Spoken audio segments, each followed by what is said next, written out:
Diengthaw kaba don ha kikiti jong phi ka dei kaba thoh kyrteng jong la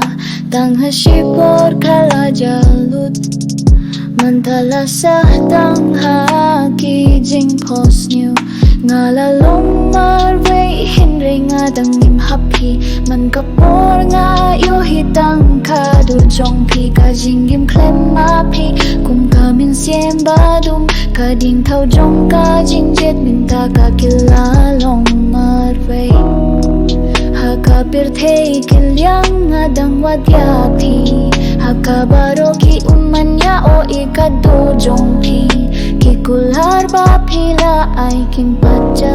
ki dangim hakan ka dohnud ka balamin so man kam ieit ka jingkynmaw ka tangjur ka pinyam shushu ya ka dohnud jong ka kito kis nangi pangi don ringkat